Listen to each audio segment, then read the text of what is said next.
All right, so let's continue. So we were looking at operators, right? So we started with operators. We saw what are operators. We saw the characteristics, sorry, the different kinds of the segregation on based on different types, how it is operators are defined or characterized. One was based on the number of operators, sorry, number of operands that an operator can, which was, again, is the voice gone? Okay, so yeah, unary, binary, and ternary. We saw these kind of operators. The number of operands that it operates on, right?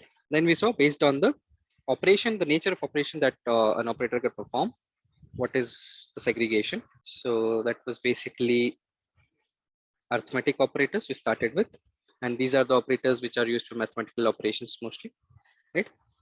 And we saw all of them, plus, minus, multiplication, division, exponent operator, and the modulus operator.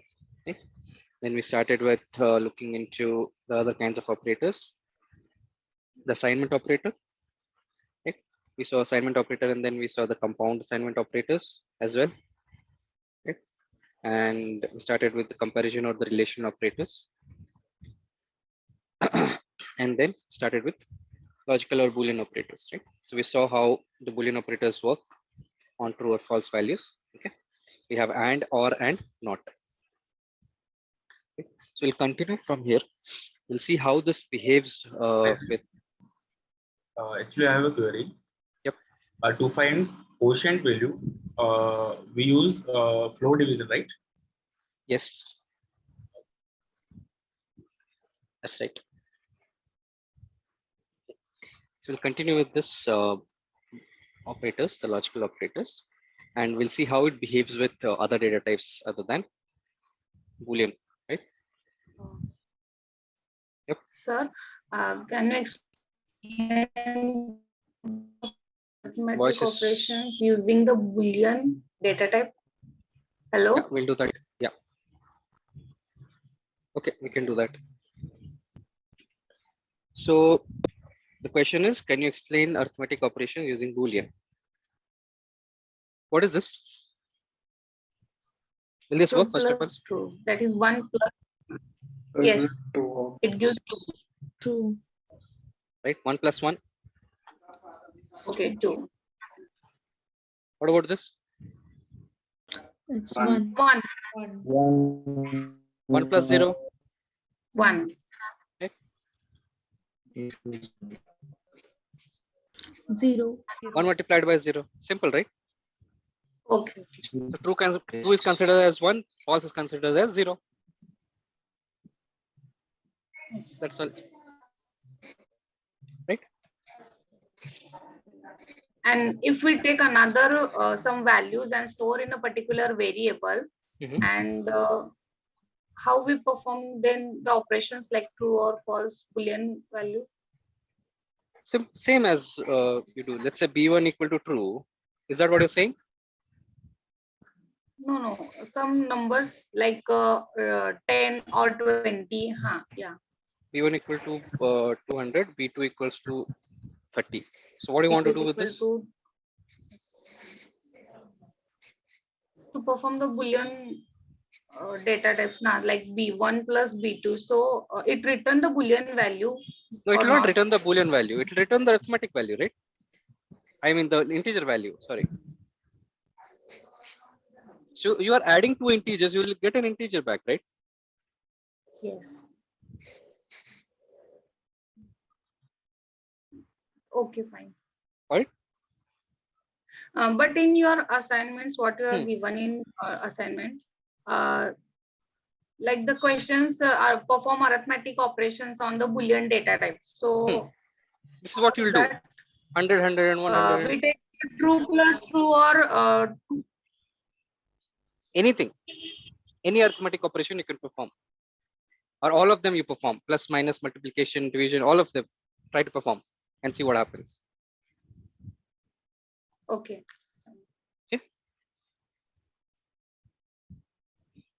Hi Manish, I have a question here for Boolean operators. See, for example, if I take A is equal to true and B is equal to false, if I take like A is greater than B, A is. So one, it will be treated as A greater than B. Yeah, again, if I give like A is. Obviously, it will be true, right?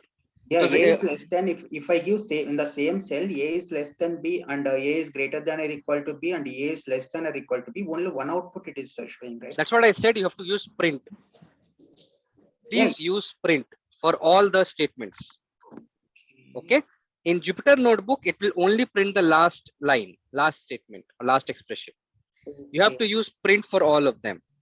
Okay. Yeah. If you're using in the same cell, to use print. Yeah, understood. Thank you. Okay. So whenever you want to do put any print anything, use print. Do not directly use it. I'm using it because it saves time. Okay.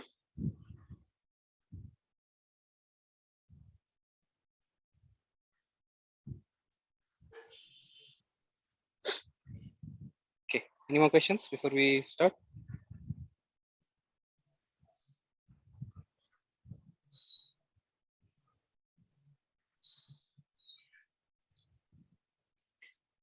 Okay. All right. So we know that any integer other than 0 is considered as what in Boolean? True. True. And 0 is considered as false. False. So we can perform logical operations on integers as well. For example, you can do 10 and 20. Okay. So what happens here is, if you perform an integer, sorry, do a logical operation on two integers, it will always give you an integer. Okay.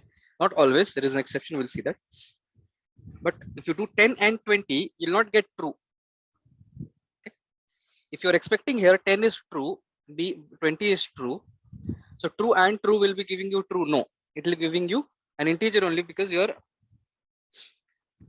operating on two integers. Okay. So here, basically the funda is, if you do X and Y, okay, it returns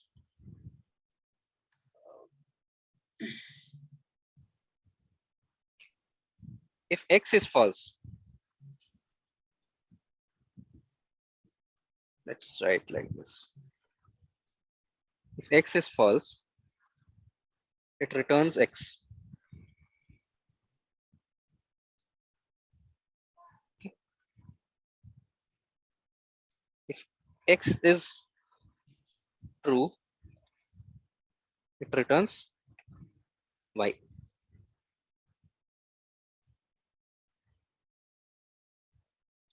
I'll tell you the reason. Now, when you do true and true, in case of and,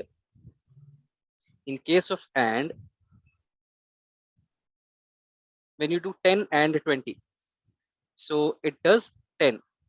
10 means true.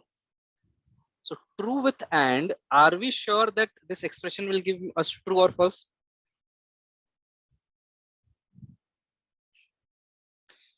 You're getting my question?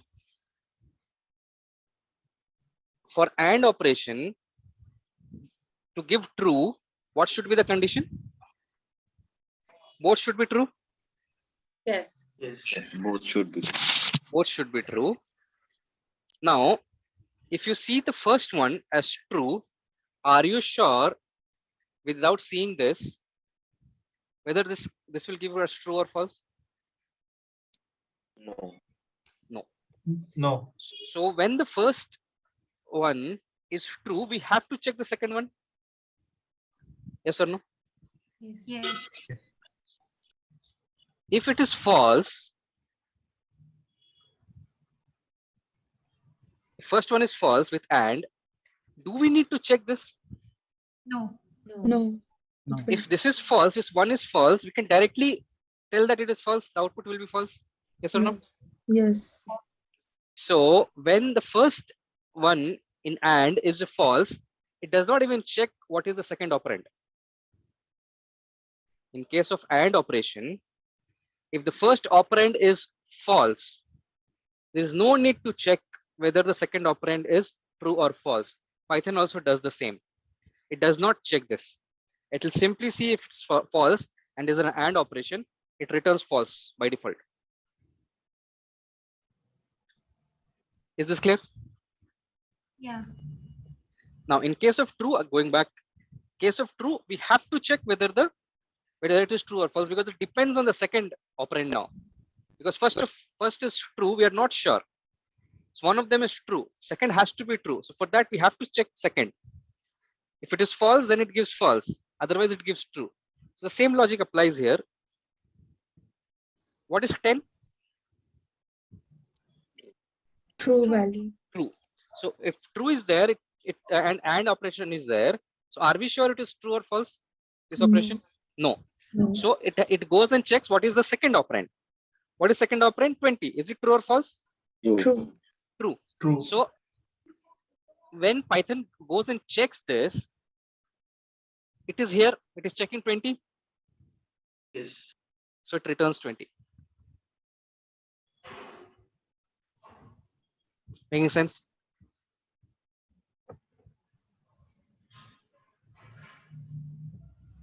In case of 0 and 10, what is 0? False. False. False. So we are here, Python is here. It checks that, okay, it's 0, false, and AND operation is happening. Do we need to go and check this guy? No. No. From here only we are sure, right? It is false. Yes. So it returns 0 from there. Clear?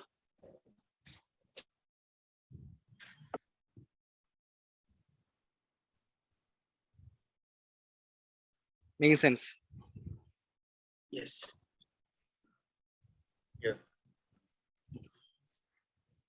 Now comes OR. In case of OR, if it is true, do we need to check the second one? No.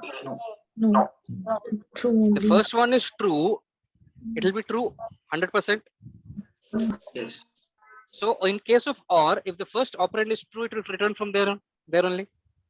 Yes. Yes.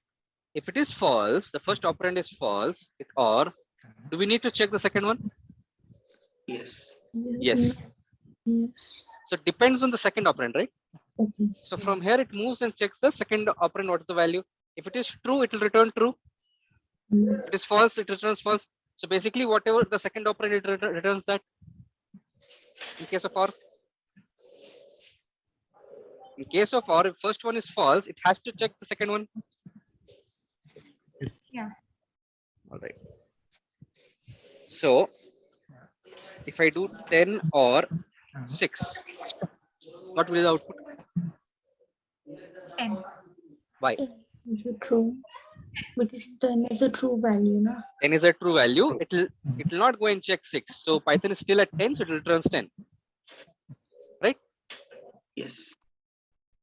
If I say 10 or 0,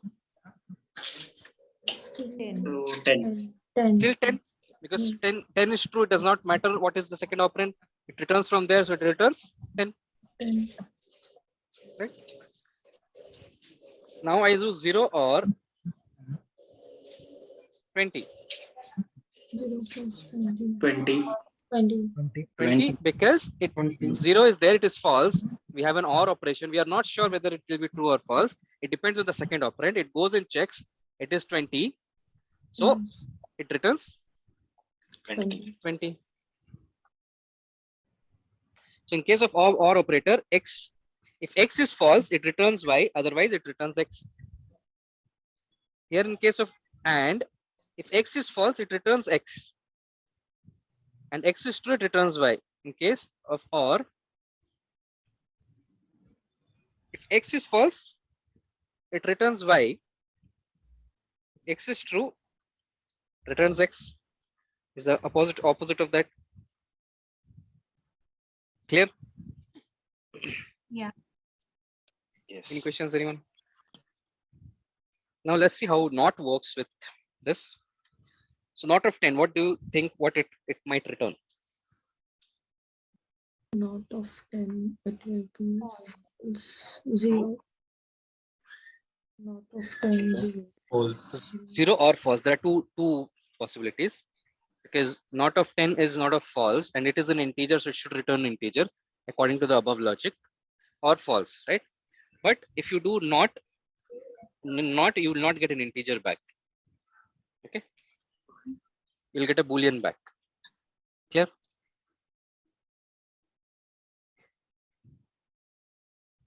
Not of 0 is true, not of 10, not of any non-zero number is false, right? Making sense?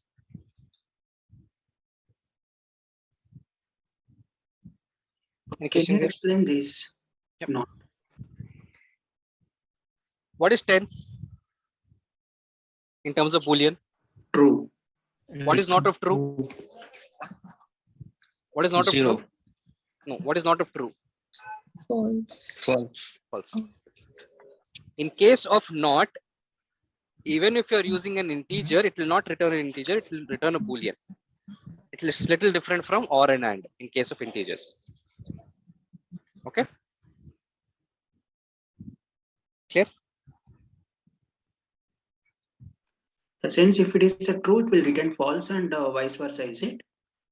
Not means yes. Not operator, we have seen it, right? No? We did not see it yesterday. Yeah. Not of false is true, not of true is false. Okay. Not means not of that. I mean negating, it's reversing, right? So not of false is true, not of true is false. Yes. Similarly, not of 10, 10 is a true value, so it returns false. Not of 0, 0 is a false value, it returns true. True. Yes. Clear? Questions, anyone? Yeah. So let's assume that X and Y, and we don't know whether any of them is true or false. And we do X and Y and it returns Y. And I have to do Y and X to know if Y is true or false, right? Didn't get you. Can you please come again? If it is X and Y and we don't know, and it returns X, it returns Y. We It have returns, to do. you have X and Y. Yeah. You have X and And Y, you don't know the values. Okay. What operation are you performing? No, I'm just saying that like X and Y and it returns Y, and I have to make sure whether Y is true or false. I have to do Y and X, is it, to know? No, either it depends both, right? It depends on which operation you are doing. X and Y can be any value. If it is an AND operation, if X is, it depends on what is X, right? It depends on the first operand. Yeah. But that's what, if I have to know whether Y is for sure true or false, should I have to, like, I have to do Don't Y do and it. X? Do just print X. Okay. Okay. Why are you going here and doing operation? Right? Just print the value of X, right? Right.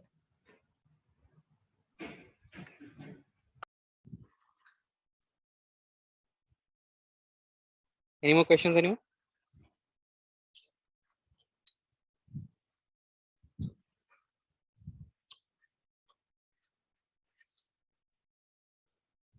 All right.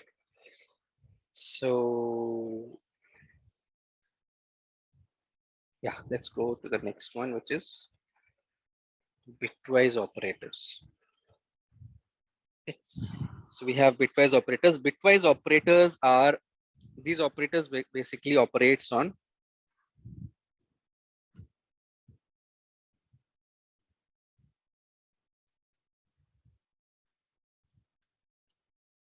bits, individual bits.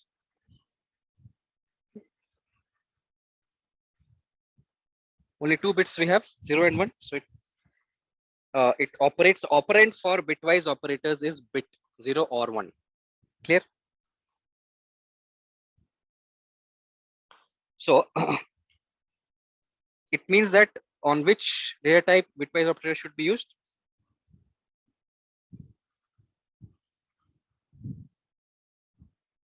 Which data type Bitwise Binary. operators. Binary is not a data type. Binary Boolean. is a representation. No, not Boolean as well. What is the data type of binary? Binary. Right. Sorry, Sorry, numbers. Integer. integer, right? Binary is a representation of integer, right? So its data type is integer, isn't it? There is no binary data type. Binary is a representation of integer.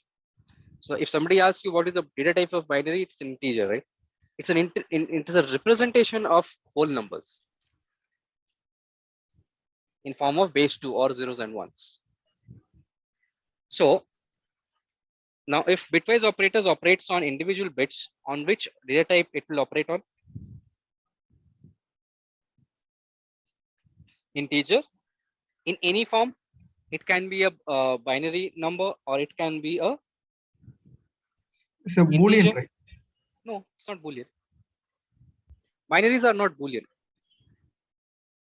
Okay. Binary is 0 and 1.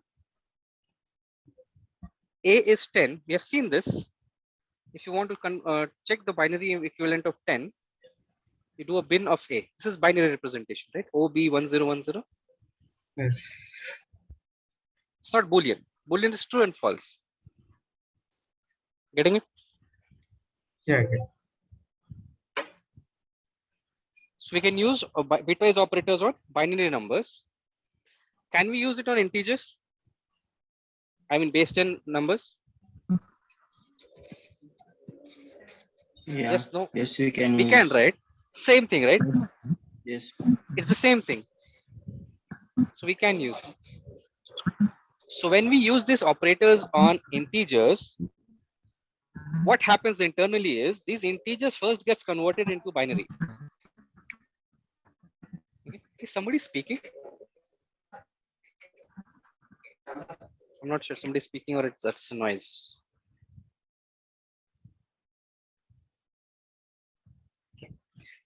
So yeah, so what happens when we do bitwise operation on integers? This integers will be first converted. Let's say I'm doing a bitwise operation on 10, right? So 10 will first get converted into binary equivalent base 2, and then bitwise operation will happen. Okay, after the operation is completed, the resultant will be converted into, or the representation will be integer only. The output of bitwise operators is always in integers if you're performing on integers. Okay.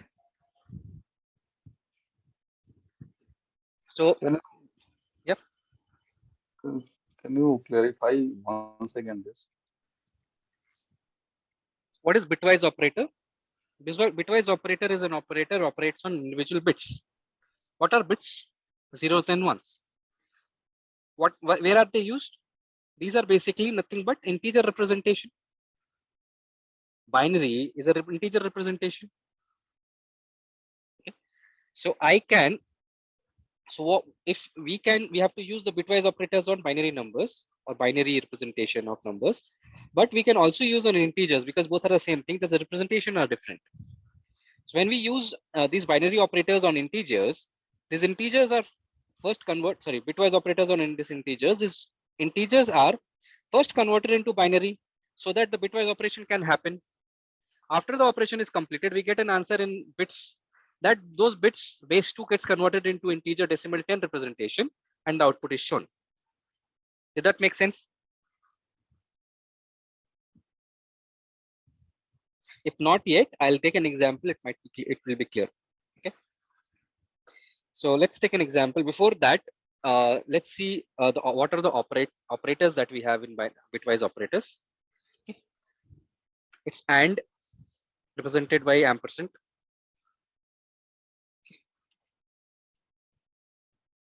Bitwise AND. This is the pipe operator. This is the bitwise OR. This is the caret operator, which is bitwise. XOR. Then this is a tiddle symbol, which is bitwise NOT. and there are two shift operators. This is the left shift operator, and this is the right shift operator. Okay, these are the 6 operators that we have in bitwise. Well, one by one see what are these. It is similar to the Boolean or the logical operators. Okay, the difference is it operates on bits, not on Booleans. Okay, so the definition is of and is again the same. Okay, we'll just see that.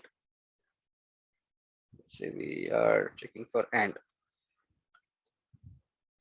So 1 and 1 gives you 1. 1 and 0 gives you 0. 0 and 1 gives you 0. 0. 0 and 0 gives you 0. 0. Only 1 and 1 gives you 1. So similar. So it is similar to true and true gives you true, right? Similar concept. Okay, but it works on bits, not on Booleans or directly on integers. Okay. So how it will work is, let's say I have a value a, which is 10. I have a value b, which is 8. What I meant initially was, if you want to do a and b, let's say you are performing a and b, it gives me 8. Okay, or let's take 11. Okay. It gives me 10, whatever. Okay, so when you perform a bitwise operation on an integer, how it will work is, first these integer representation will be converted into binary representation. So what is binary of a? 1010. What is binary representation of b? 1011. 1011. 1011.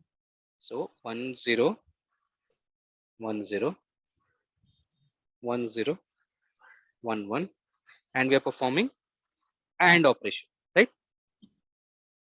So we know the by definition of AND.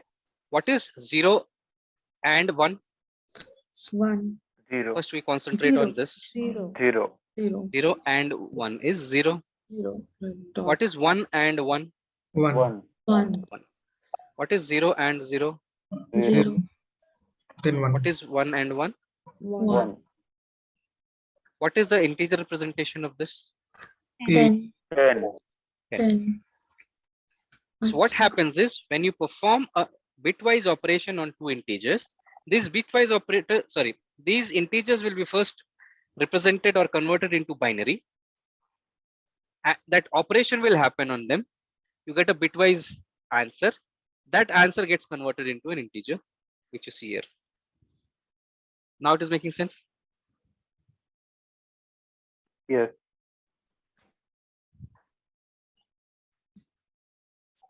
Any questions here? So it can be a number which is not A and B, right? Here it is. It can be anything. It can be anything, yeah. It can be any number. You can do 20 and 15, which is 4. Why? We'll see it. Binary representation of 20 is this. Binary representation of 15 is this. So how we write it? We write it as 10 100. Okay. So always we write from the right hand side. Okay, so there are 4 digits here and there are 5 digits here. So the digits will start from here like this. Okay. This will become, if there is no digits at the end, it will be considered as 0. And it is AND. 0 and 1. 0. 0. 0 and 1. 0. 1 and 1. 1. 1. 1. 0 and 1. 0. 0. 1 and 0. 0. 0. The representation of this is 4. 4. If you want to check it, int of 0b 100. This is what we got. We got 100, or we got 00100. This is what we got as an output. You can discard this 0 or you can keep it, no problem. Both will give the same thing.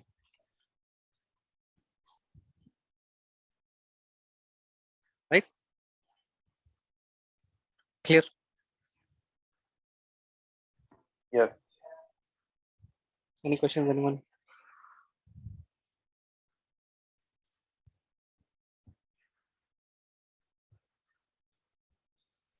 What is the use of these bitwise operators?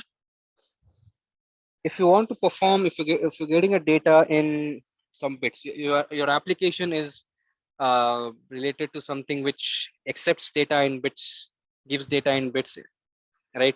Those kind of application, you have to perform any operation in bits, you have to use bitwise operator, and that's where it is used. Mostly in electronics applications. Yeah, we use an IP address assignment. Yeah, that is one application, yes.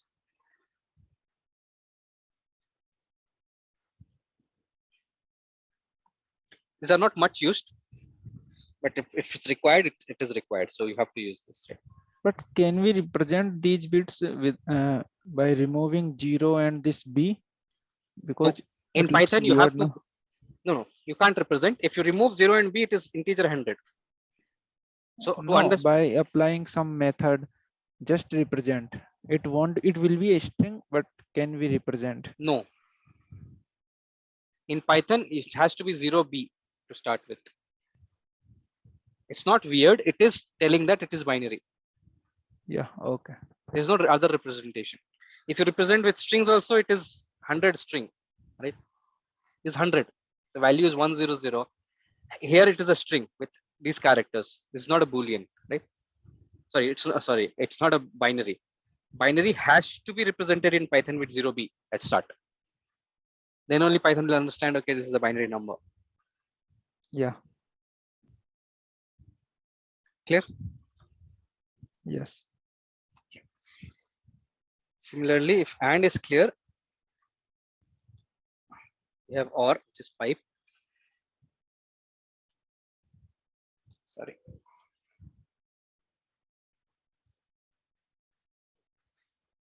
One or one is one. One or zero is also one. 0 or 1 is also 1. Only 0 or 0 is 0. Similar to Boolean or binary operators, sorry, logical operators. Okay. But in this case, this also applies on only binary numbers or integers. So we did 20 or 15, right? We get 31. Why? First 20 gets converted into Boolean. What is 20? Not Boolean, binary. What is binary of 20? This. What is binary of 15? This. So we write 1 0 1 0 0, and we write 1 1 1 1. Here we write 0, and we perform a OR operation, bitwise OR. What is 0 or 1? 1. 0 or 1? 1. 1 or 1? 1. 0 or 1? 1. 1 or 1? 1. 1. So what is the equivalent of 5 ones in Boolean, in binary? So we do int of 0b 1 2 3 4 5. We get 31. That's why we're getting 31 here. Clear? Yes. Any questions here?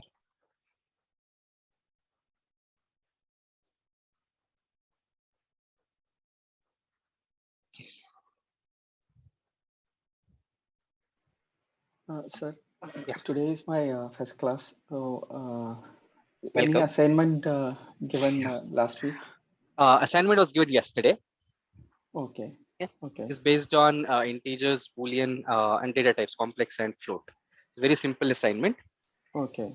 So just go through the recording, you'll get an idea of everything what we are doing. So I need to submit that, right? Yeah, you have the last date submission is next Tuesday. Okay. Okay. Okay. Fine. Thank you. Yeah, no problem. Excuse me, sir. Yes. Yes, who was that? Lost you.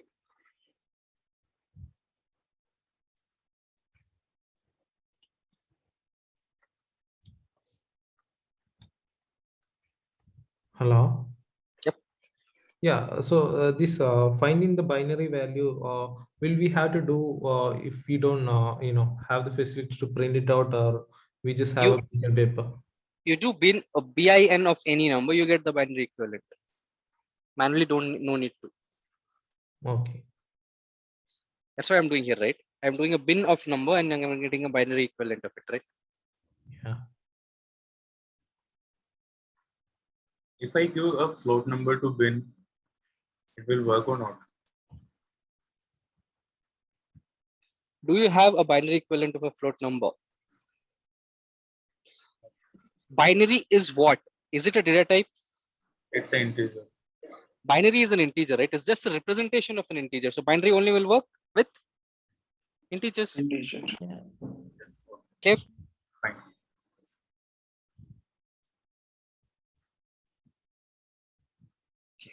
Any more questions, anyone?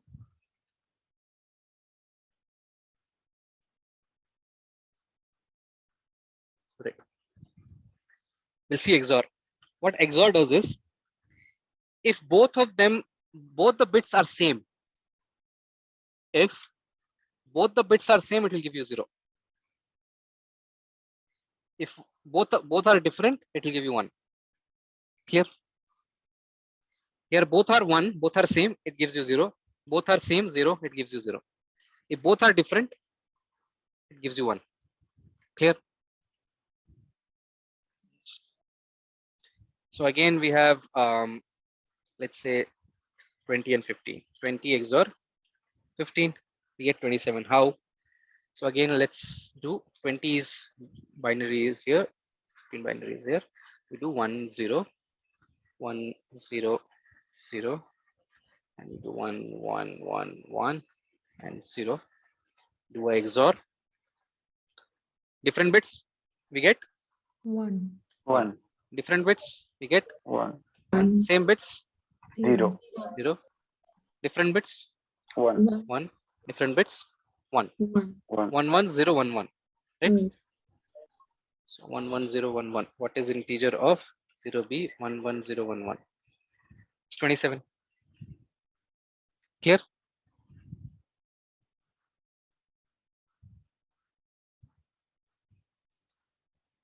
Any questions here?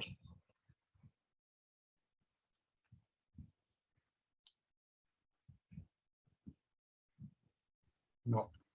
Okay. Let's see. Left shift operator. What it does is it takes two numbers basically. So if you do A shift B, so it shifts the bits of A B times to the left hand side. Okay. What I mean is, let's say you have 20. A is 10. Okay, let's take 10. What is the binary representation of 10? 1 0 1 0. 1 0 1 0. If you do, let's say A left shift 2, means it will shift the bits of A, which is 10, left hand side 2 times. And we'll see how we get 40. So 1 0 1 0 is 10. It shifts. So let's say we have this place, this place, this place, this place. So this is called the 0th position. This is 1, this is 2, this is 3, and so on. This is 4, this is 5, this is 6, this is 7, and so on. Okay. So if you shift this 0 2 places, so it comes here. This 1 will come here. This 0 will come here. This 1 will come here and fills these 2 with zeros. Okay. What it does is it shifts the bits of A 2 places to the left hand side. So it was on 0th position, 1 position, 2 position, 3 position. This 3, the 3rd position guy will go to 5th position. 2nd position guy will go to 4th position. 1st position guy will go to 3rd position. 0th position will go to 2nd position. And the two places which got empty at the start on the right hand side will be filled by zeros. So we get 1 0 1 0 0 0.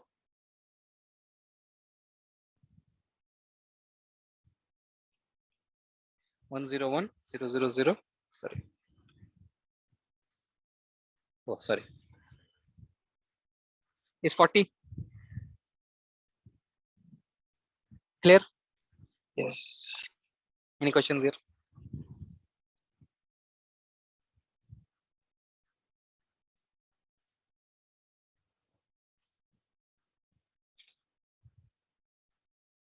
Similarly, we have right shift. When you do like this, let's say I do 10 shift 2 position on the right hand side. It gives 2. Why?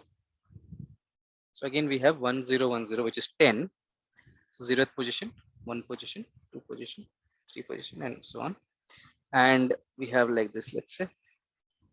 So we say 2 position on the right hand side. So this second position guy will go to the 0th position. This third position will go to the first position. And these 2 bits will be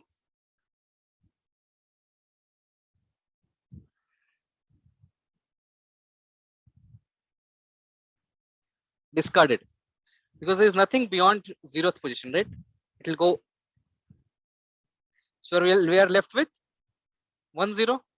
That's all.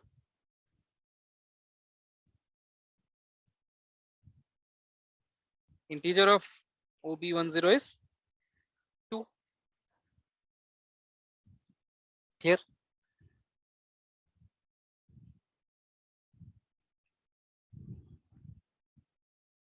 In left shift operator, it shifts the bits to the left hand side, how many places you want. And on the right hand side, it adds zeros.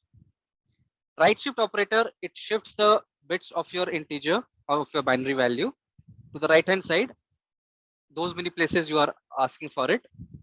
The bits, the rightmost bits, the n rightmost bits will be discarded, and all the others will be shifted those many positions to the right. Clear?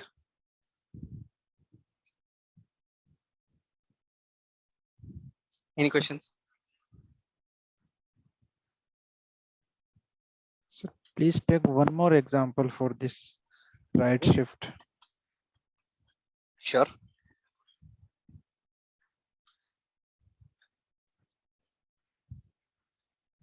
Okay. Or let's take 25 right shift 3 times. Okay. So what it does is first it converts 25 into binary internally. What's the binary of 25? Binary 25 is 1 1 0 0 1. Okay. This is 0th position. This 1 position. This 2 position. This 3 positions. 4 position. So we are shifting how many times? 3 times. So if you shift 3 times, the first 3 digits will be discarded because the third digit guy will come here. The 4th digit guy will come here. We don't have anything, so we get 1 and 1. These 3 will be discarded because we are shifting the bits to right hand side 3 times. How many times? 3 times. So first time this will be discarded, second time this will be discarded, third time this will be discarded, and one will shift 3 times here. This one will shift 3 times here. Getting it now?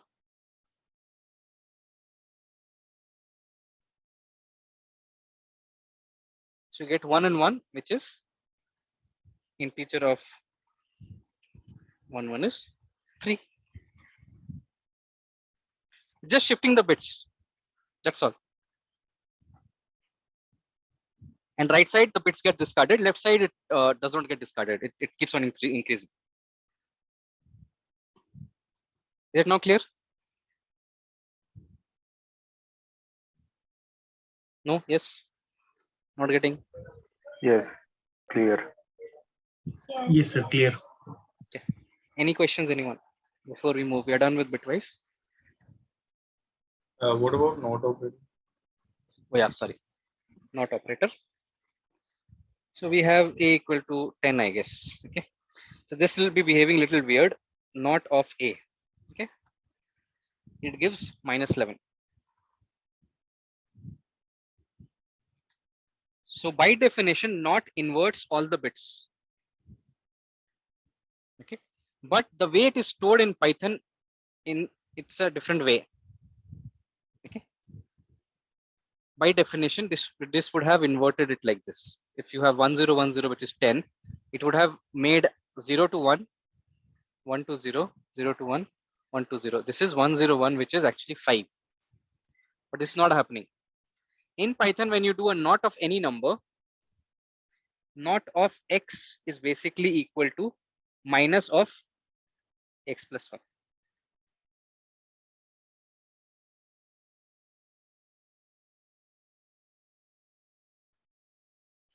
Not of x equal to minus of x1 plus 1. So basically, when you do not of 10, it gives you minus of 10 plus 1, which is minus 11. That's all. It is the way it stores in the memory in Python. Clear? No. What is not clear? Could you please repeat? What is A? 10. What is not of A? 11. -11. Why? What did I say? Not of x is equal to minus x plus 1. Okay. Okay. If you do not of -11, you'll get 10.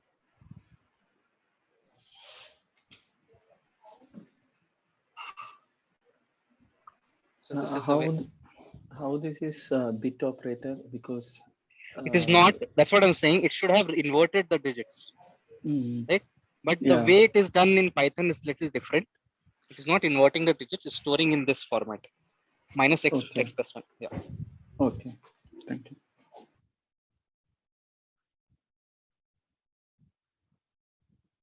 Clear? So there is no operator that inverts the bits individually. Individually, it does not do that. It stores like this. Okay.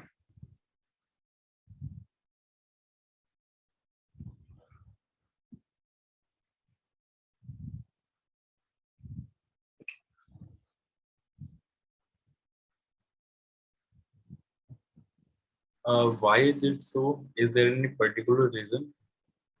Yes, there is a reason. The way it is stored is the reason. Depends on the system how it is getting stored. I need to check. I forgot. There was an explanation given somewhere, which is basically it actually depends on the way it is getting stored internally in Python, the bits. Okay, because the Python has to store these bits, right? So in the memory. So the way it is stored, it's easier like this. Okay, and it's a system dependent thing as well.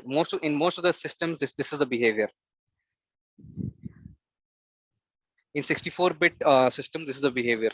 I think not remembering, in some of the systems it's different. So it depends on the system, but most of the systems, every system that we have, it will be the same behavior. Okay, so there was a theoretical explanation to it. It is designed to do such a way. In short, I'll get that. I don't remember it currently. What was the reason they have defined? I'll see. I'll look into it. I'll refresh it and get back to you. Yeah. Okay.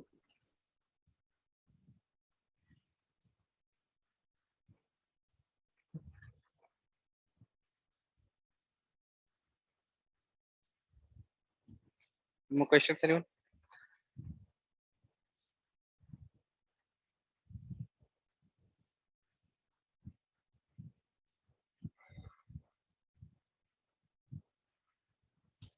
Okay, so no questions. We'll move to the next one.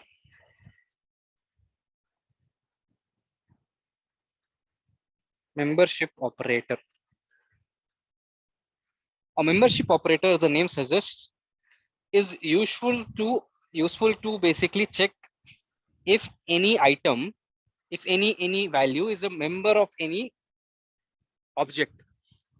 For example, we have a list, let's say 1, 2, 3, 4, 5, 6, 7.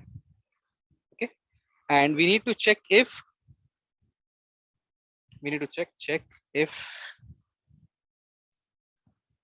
5 is a member of list L1. Can you manually see and tell me is 5 a member of list L1? Yes. Yes. Yes. This is what membership operator does. Okay. So the operator is in. Okay. In operator, it returns basically true if the sequence. So basically, it is done on the sequence. Sequence or a dictionary also in any object of such dot. Sequence contains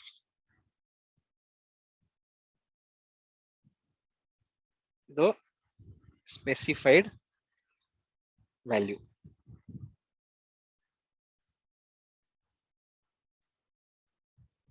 Or if the object, we can just make it as, if the object contains the specified value, it returns true. Else returns, if does not contain, returns false. Means is 5 in L1. Is 5 is present in L1? Yes. So it returns true. Is 10 in L1? False. It gives you false. Clear? Any questions here? It will work for tuple as well. It will work for set as well.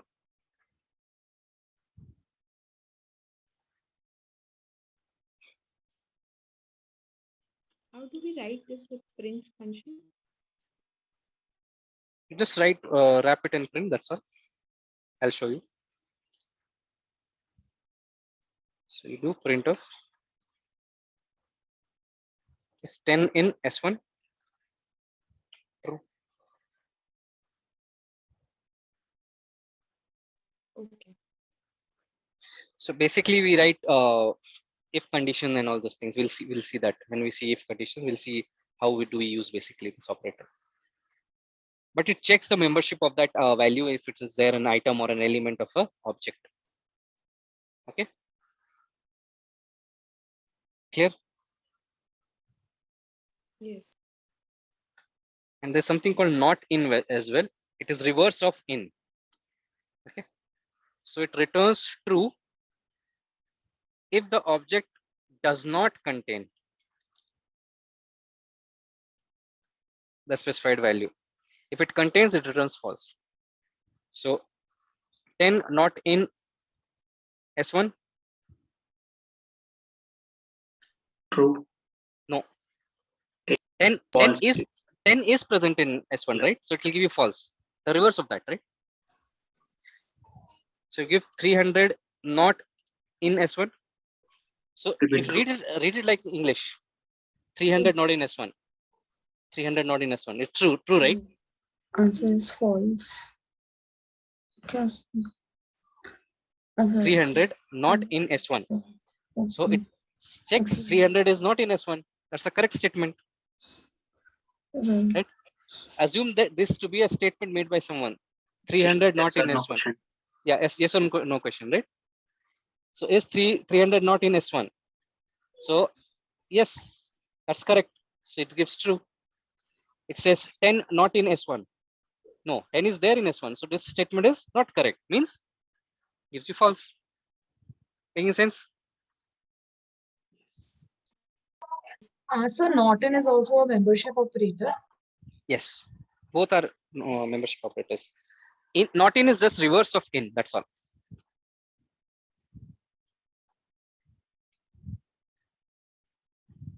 What if the members are so broad, like 1 to 100? Do we need to type all the members? No, if that's the whole point of in operation. If there are thousands of elements inside a list, you want to check if a particular value is inside a list or not. Just use this. It's not for checking all of them. If all of them is there, yeah, definitely you have to. But that's the whole point, right? If it's a huge list, you have to check if any element is part of the list, right? You use this operator. Did that make sense? Yeah. All right. Here, any questions on this?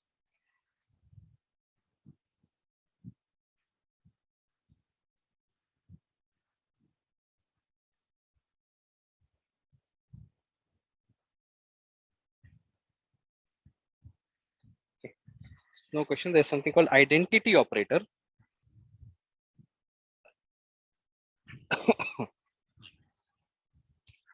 It basically compares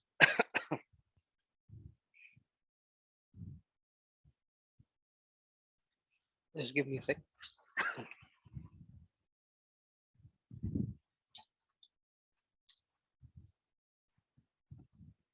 Compares memory addresses of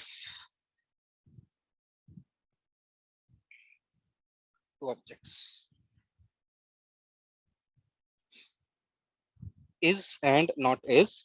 So how do you find the memory address of any variable? Let's say str1 is Python. Using ID. ID of Using ID, right? yes. So if I do ID of str1 is this, ID of str2 is this. Then we compare both of them. If you want to check if both are same or not, how will you do? ID of str1 equal to ID of str2. This is what we do. Yes or no? Yes. If you want to compare the addresses of memory addresses of str1 and str2, you first find the ID of str1, compare it with ID of str2 like this. But there is another way using the identity operator. The operator is. Okay. So it returns true. Okay. Is returns true if both the variables have the same address. Else returns false. Simple as this. str1 is str2. Sorry.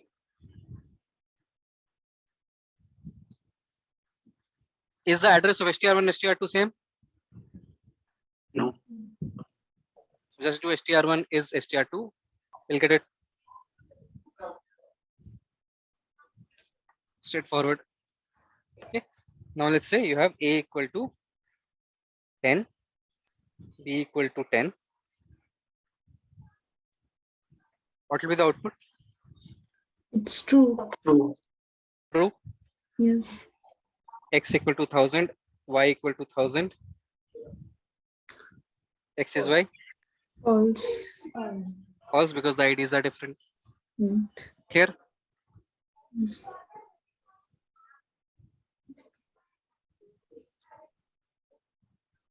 Similarly, we have is not. It is reverse of is. So if I do A is not B, which is a false statement, right? A and B's addresses are same. So A is not B is not correct. So it will give you False. False. And in case of X is not Y, so it's correct. X is not Y. Right? So the addresses are different. So X is not Y. So it gives you true. Clear? Here, A and B are same address, right? And why Yes. X and Y is having different address? Correct. Why it is so? Because both are having 1000 as value. Please go through the recordings. Okay. Yeah.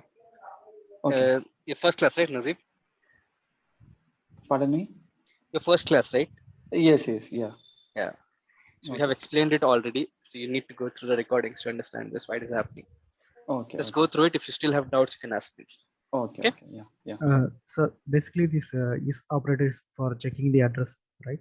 Correct. It will not check the value. It will check the address. Okay. If both are same, it will give you true. If both are different, it will give you false. That's all. Okay.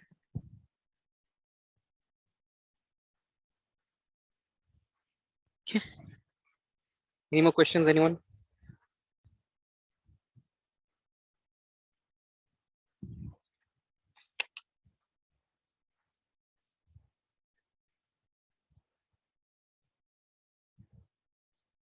No questions. We'll see precedence and associativity.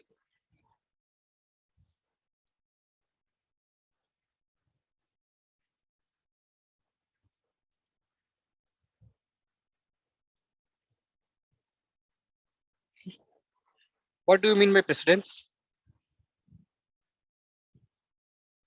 Something that comes before. Okay.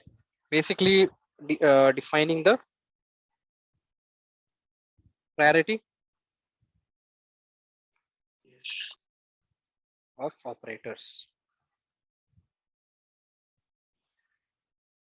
What is this basically? What does it mean now? Means is, for example, if I do 20 plus 40 multiplied by 2, okay, what will the output? 100. Why? Why won't it be 120? 60? Board mass. That is mathematics. This is Python. Okay. What is the priority precedence of multiplication has been given like this? In this also same things that will happen, but you have to say here, not board mass. You say the precedence of multiplication is more than the addition. Hence, this operation is performed first, and then the output with the output of this operation is performed. Clear? Any questions here?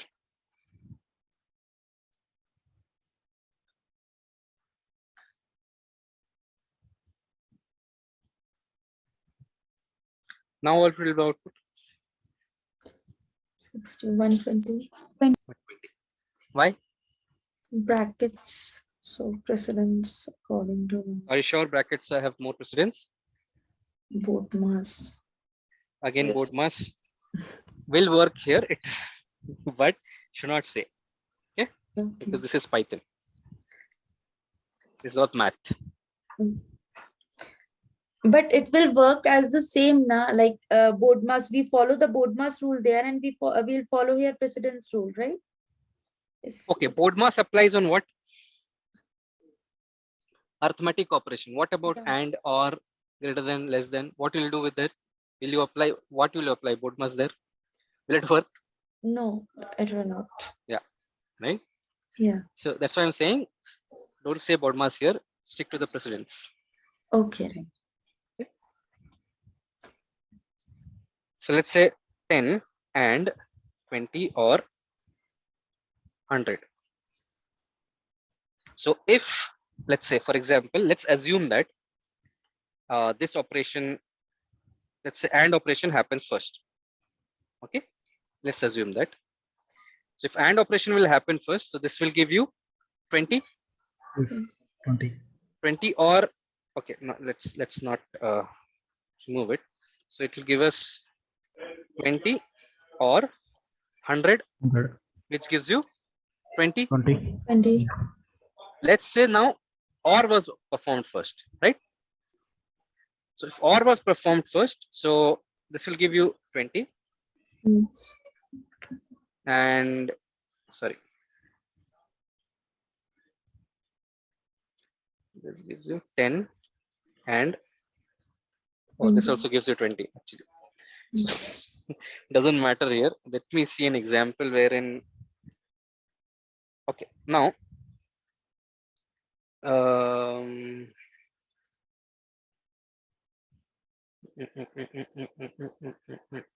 okay, 2 to the power of 3 to the power of 2. What will be the output?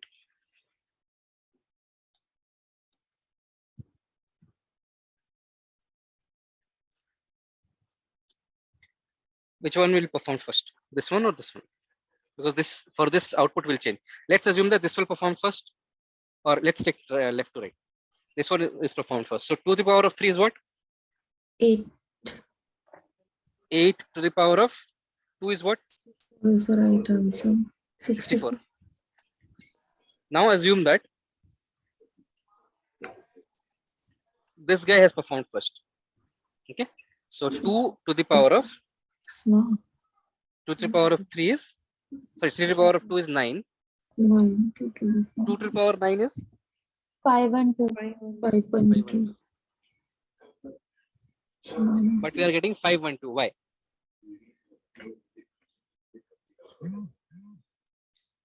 So it means it's this one is operating first. 3 to the power of 2 is getting the operation of 3 to the power 2 is doing first, right? Yes. Yes or no? Now, can you say this is precedence or priority? When does priority comes into picture? Priority will come into picture when there are two different operators, right? So one of them gets priority. Now in this case, both operators are same. So the priority of both operators will be same. Getting it? No. You're not getting it? You say BODMAS is the, let's say for example, BODMAS, right? Or precedence. What is precedence? Precedence is the priority in which the operation will take place.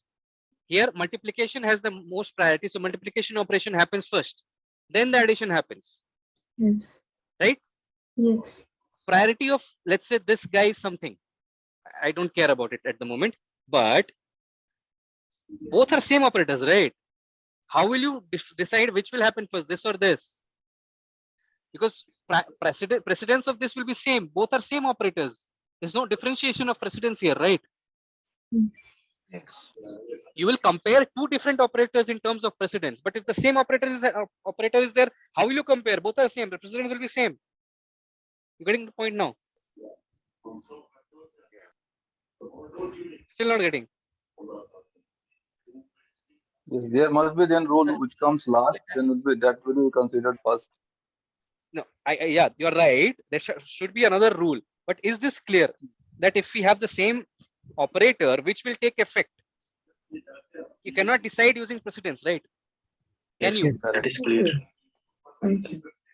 Right? That's where comes into associativity. Oh. This guy. Okay. If the precedence of two variables are same, then the associativity defines what operation happens when. Clear? Clear. Now, why did I say BODMAS should not apply here? In case of BODMAS, not MODMAS, BODMAS, first brackets, what is this? Of, then division, then multiplication, then addition, then subtraction, right? This is the way it works, isn't it? Yes. But if I tell you the precedence, that's not the way it works. This is a precedence. First precedence is parenthesis, then exponent, then unary minus and bitwise not operator, then multiplication, division, floor division, and modulus have the same precedence. Multiplication and does not come after division. Division and multiplication have the same priority. Okay.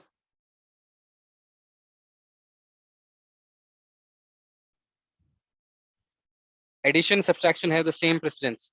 These guys have same precedence. This guy is same precedence. This blah blah blah blah blah. So this is in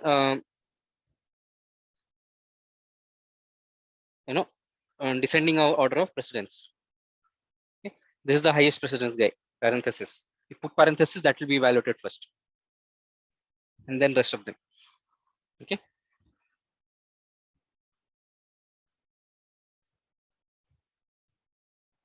Clear? Hello? Yes, no, any questions here? Yes, I do have a question. Yeah. Actually, if if a statement goes like this, 2 plus 3 minus 5, then what will be the answer? 2 plus 3 minus 5. Here we don't know during the precedence that it will take effect, right? So associativity will come into picture.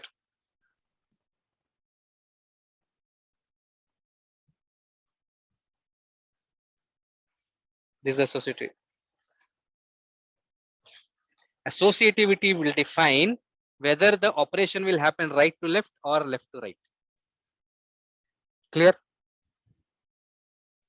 So you said 2 plus 5 minus 3, let's say, for example, right? So first we will check plus and minus. What is the precedence of plus and minus? Both are same, right? So we can't decide. So it will go to associativity. Plus and minus. What is the associativity? Left to right.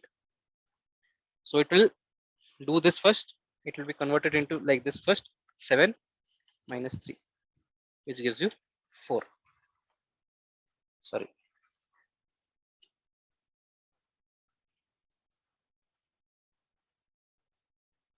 Even if this was 3 minus 1 plus 7, this also would go left to right. It's not like plus will happen first. Okay. So 3 minus 1 is 2. 2 plus 7 is 9.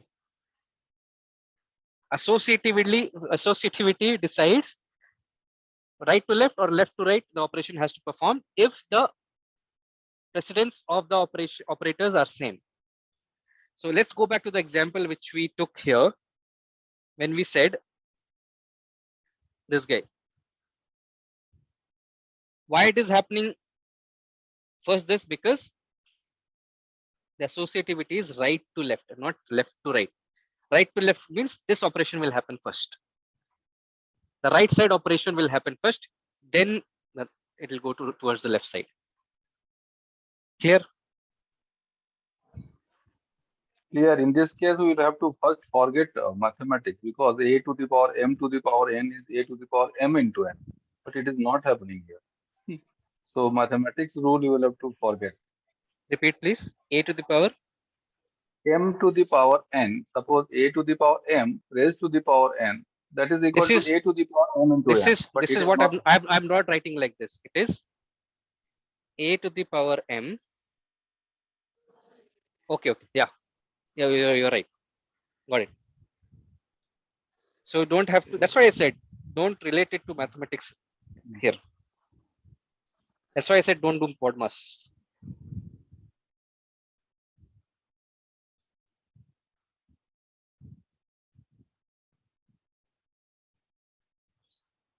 If you want like this, then basically you have to say brackets, right?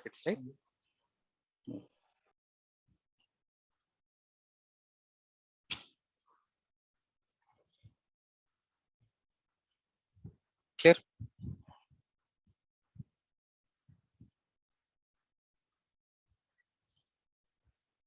Any questions, anyone? So again, one more example. Let's say you have 100 divided by 10 multiplied by 10.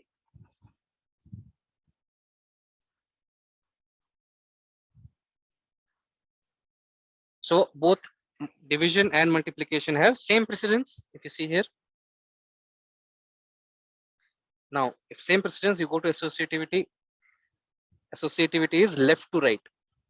So first division will happen, then multiplication will happen. So 100 divided by 10 is 10.0. Multiplied by 10 is 100.0.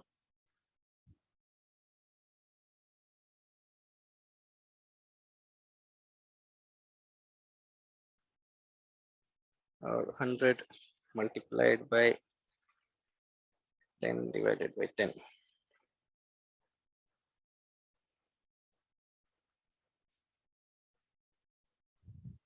Good. 100.0.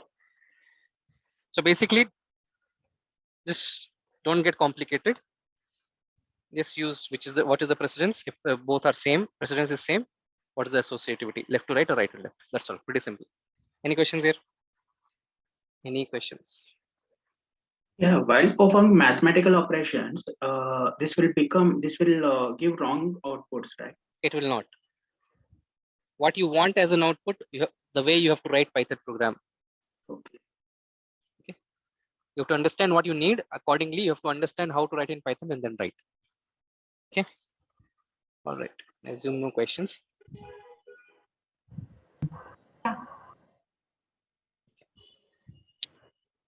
All right. Control statements.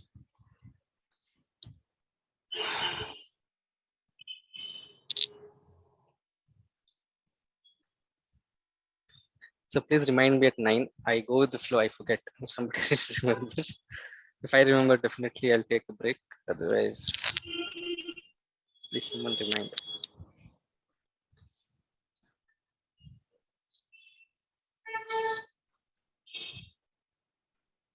All right.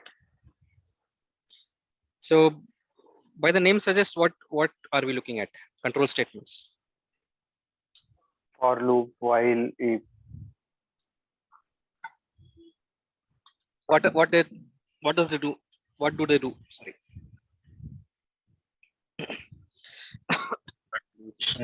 Condition. Or not control. Let's specifically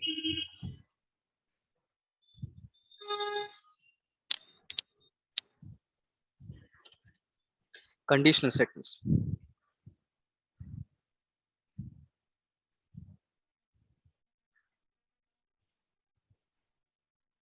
Or let's do something.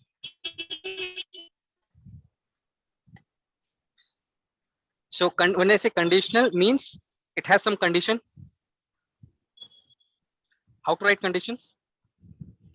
We have seen using conditional operators, or relational operators, comparison operators. Using comparison operators, we can write conditions. Yes or no? Yes. Yes. Yeah. And control statements. Basically, what does it mean? What means control means it controls the flow of the program. Okay. So depending on a certain condition, something will be executed. If the condition is not met, that will not be executed. Something else will be executed. Right. So basically, to control the flow of the program, these statements are written. Okay. And yes, if we have if statement, we have if else and all those things, we'll see. Right. So if statement, the syntax is if condition colon indentation 4 spaces. Remember indentation? Yes, 4 spaces. Statement 2 and so on. How many statements you want to write? And when you want to come out of that block, this is called a block. This is if block. When you want to come out of the block, you remove the indentation.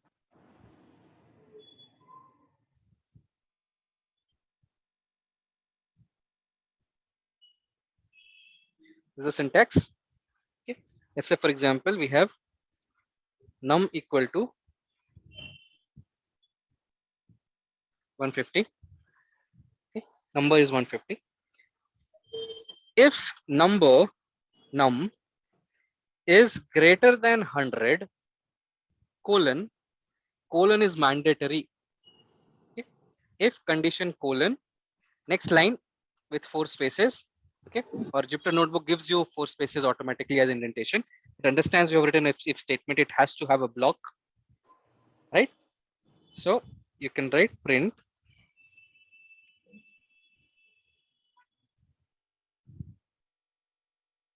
number is greater than 100. So how it works is, now let's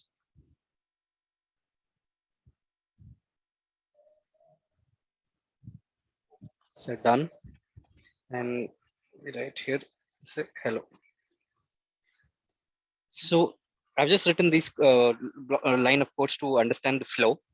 So first, this will be executed when we run this. So 150 will be assigned to num. Okay. What is the second line? We have if num greater than 100. So this is a condition. What if condition, if statement does is if checks the condition, if the condition is true or false. Okay. If you guys have no questions, it is request that please mute yourselves. Okay. So I've muted everyone at the moment. So if num greater than 100 means num greater than 100 will give you what, true or false?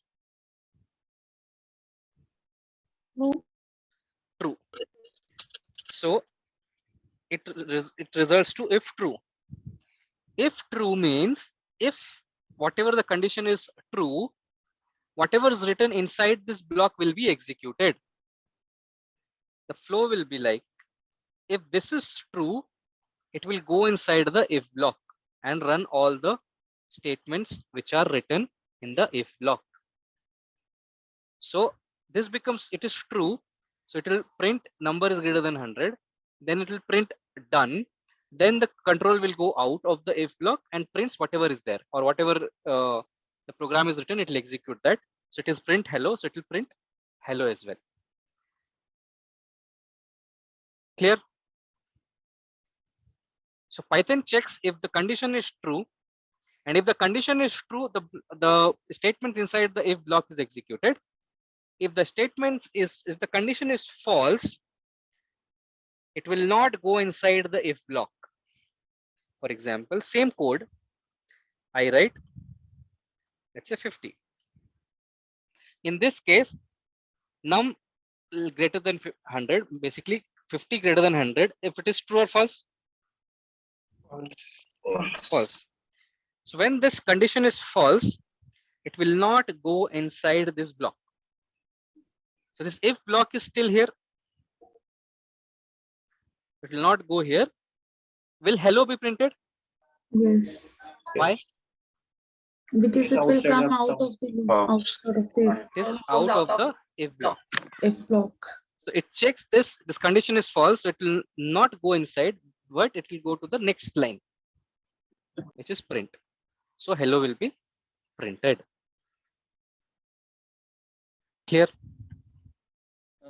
So here indentation acts as else statement. No, there is no, I have not written else right now. But the print hello is, if it's a C program, it is not else. It is not else. It is out of the if block. It is rest of the code. There is no else right now. We'll see else later. Else is not yet here. It is single if statement. Only when the condition is true, it will go inside if. Otherwise, it will move ahead with the rest of the code. This is basically not part of if. There is no else right now.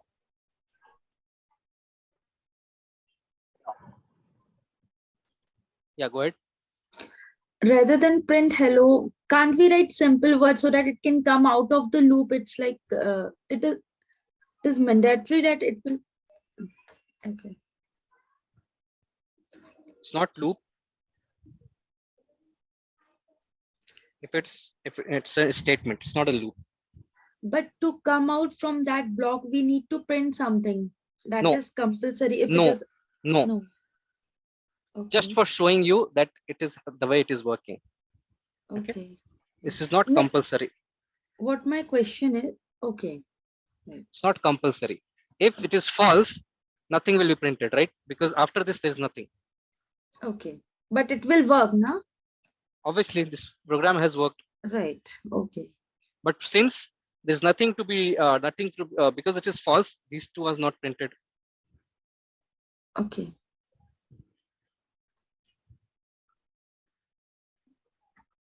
Clear? Any more questions, anyone? What is there? Not able to hear. Siddhika, I'm not sure. Check your audio. Oh, if she's not able to hear, how she will check the audio? Thanks, Lalita. I think she would see that message. Okay. Any questions on if? Is if clear? Yes. Now, Now, for example, what we did was we here, if the number was greater than 100, then we are doing something. Okay. If the number is not greater than 100, if this is false, if you want to do something, then comes else.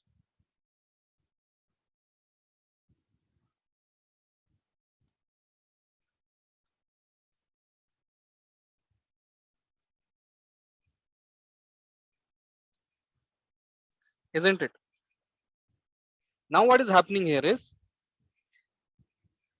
num gets 50. It checks the condition. 50 greater than 100. Is it true or false? False. False. False. So when it is false, it will check if there is a else statement or else block.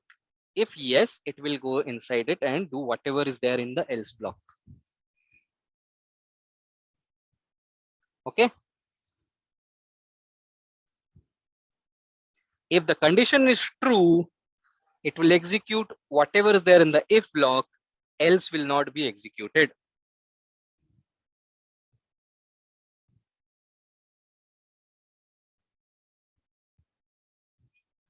If num is 150, 150 greater than 100, it is true. If it is true, if will be executed, else will not be executed. Number is greater than 100 and done will be executed. Clear?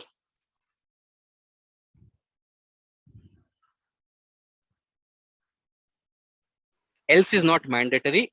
Else is an optional thing. We saw that without else also it works. But here, if the condition is false, it will not do anything. Right? That's what we want. That's the requirement, right?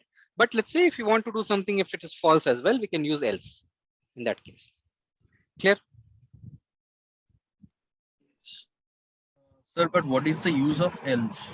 I mean, if the condition is false, we want to do something. For example, let's say you have received 30 marks out of 100.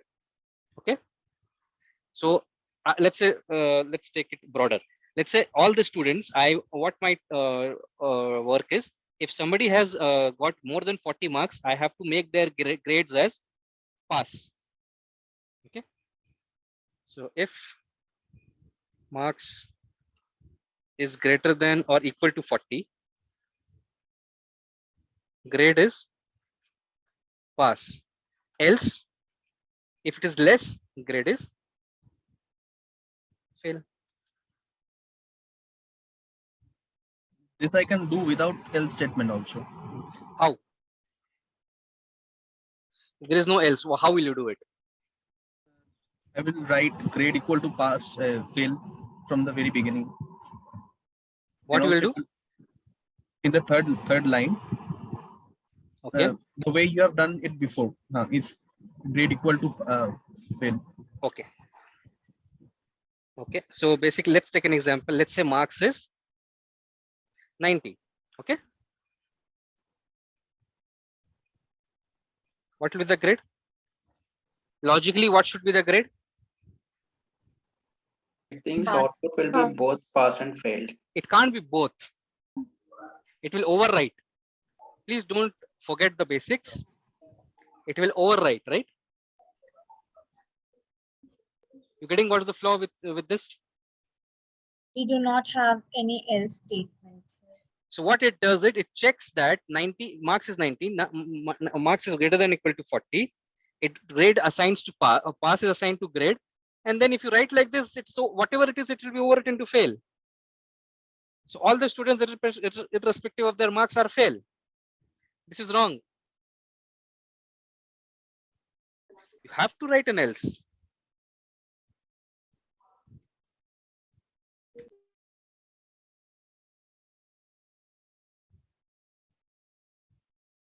Yes or no?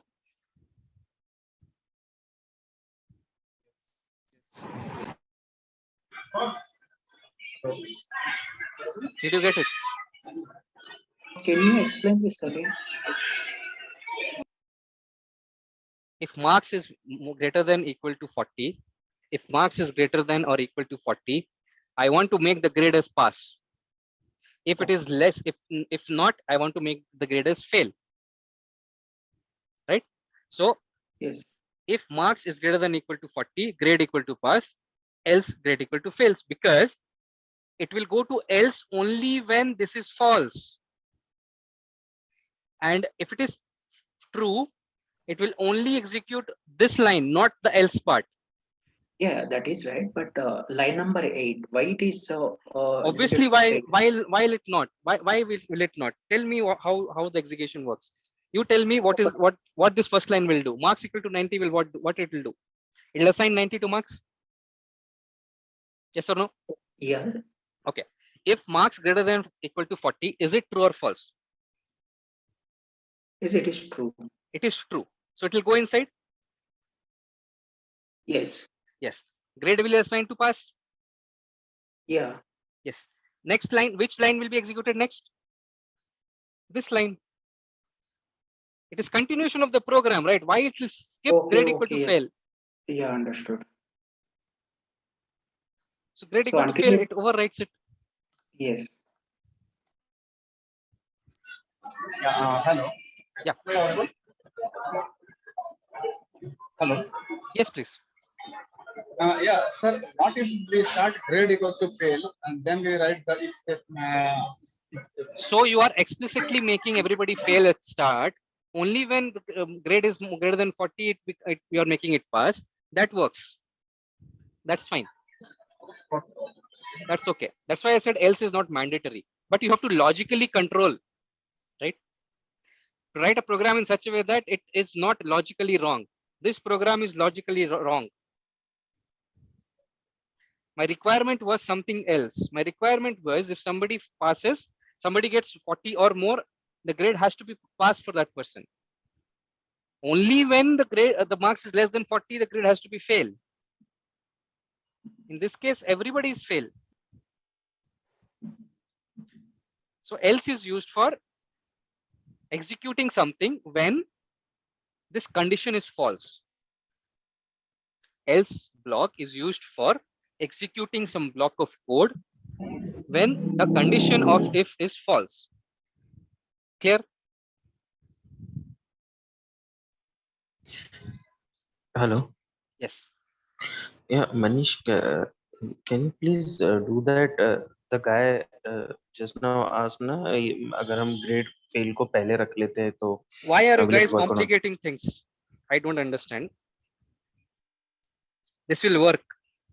But if I write this, it will confuse people and there will be 10 more questions after this. I am sure.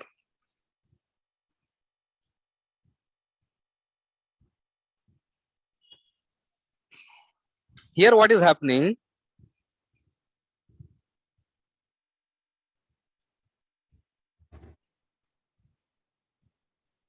This is logic is right. Okay. Here, what is happening in is I am explicitly making everybody as fail at the start. Okay. If somebody has got more than 50, I am changing it to pass. If the person has not got more than 40, it will not change it. That's all. Here you don't need an else. Okay. Getting it? Right. Yes. This also is correct logic. There's no problem.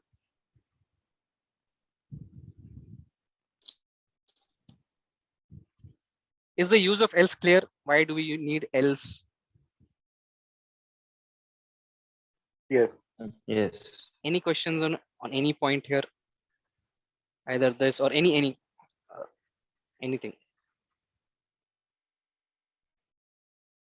It has to be clear. Otherwise, the next topics will be complicated. Will get more complicated if it's not clear.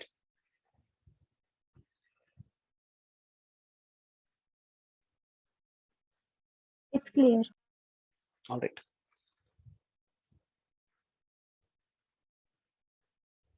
Now, so if how many conditions did we check? Single. One condition. If you want to check multiple conditions, let's say now my requirement is, my requirement, I'll write it down. If marks is greater than or equal to 90, the grade should be A. if the marks is greater than equal to 80, but less than 90, the grade should be B. If it is greater than equal to 70, but less than 80, is C. Is greater than equal to 6 or let's say 50 and less than 70, I want D. And if marks is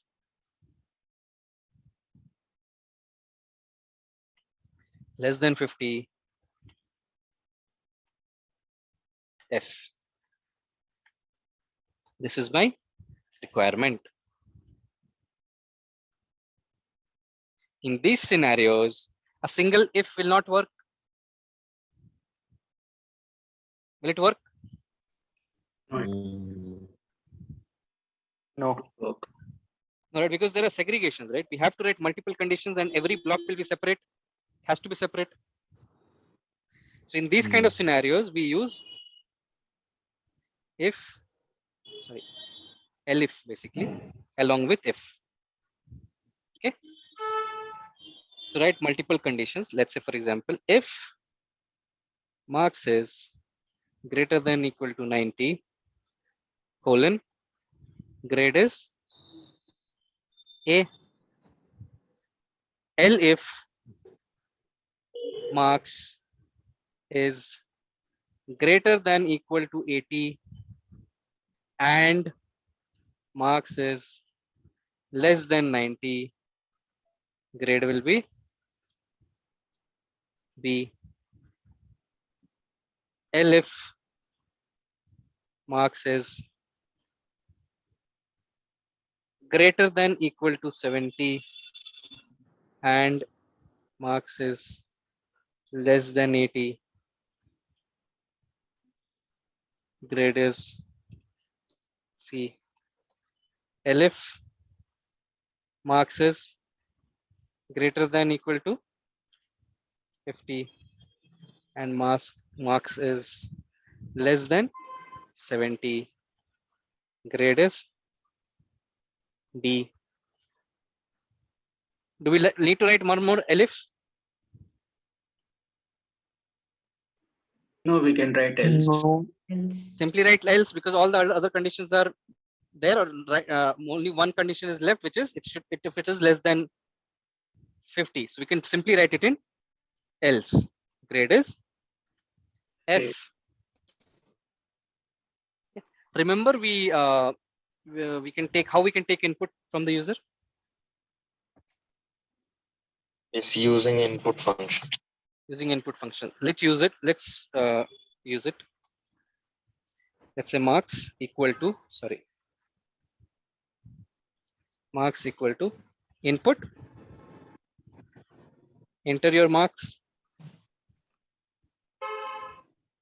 Okay. And let's say we want to print your grade is, and we want to print the value of grade. Okay. How we can do is this can be done using string formatting. Okay. If we do grade as grade, okay, will it work? If we print, what will to print? Grade is grade. Grade is grade as it is. Yes. Right? We want the value of grade to be printed. Okay. In this scenario, we have to do string formatting. For that, we have to use F in front of the string that we are writing. This F for string formatting, and this variable that we are using has to be within curly brackets. Okay, has to be between curly brackets. Then only this value of grade will be printed here as it is. Okay, the value will be printed, not the grade variable will be printed or the character will be printed. Here it takes the value. Two things are mandatory. You have to use the variable name within curly brackets, and in front of your string, you have to write F, so that it understands it has to not consider this curly braces as character. Curly braces can also be a character inside a string, right? So to tell that, okay, this curly braces has a special meaning, we are doing a string formatting. We are writing a value to a variable. You want to replace a value to for a variable. We use here F. Okay, is this clear? Excuse me, sir. Yes. Yeah. F stands for string formatting. Formatting, basically. F is formatting. Thank you. Yeah. Any more questions here? What that curly braces will do there? Is it like set form? Sorry. It is not set. It's not a dictionary. It's a syntax to fetch the value of that variable inside formatting. Syntax. Okay. Okay. So don't give curly brackets here. It will not fetch the value. It has a special meaning when you use with formatting. Clear? Yeah. Out of curiosity, so instead of and, can we put or? It gives no. same out. Your logic will be wrong there. It might work here, but my condition is both has between these two, right? Yeah. It has to be greater than or equal to 80 and it should be less than 90. So we have an and condition here, not or, right? It might work. We have to see. But my condition is this, right? Yes. You're getting my requirement, why I've written and here? Yeah. Yeah. Any more questions? It's logical and. Yeah, it's a logical and. A and D is a logical and. Okay. You can combine multiple conditions with and or and an or, basically, which are logical and logical or.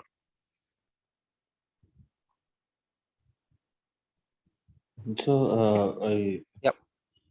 Again, repeating that same line. If we take or, won't the code go wrong? Like it might go wrong, because I'll tell you the flow, then you'll understand why it might not go wrong.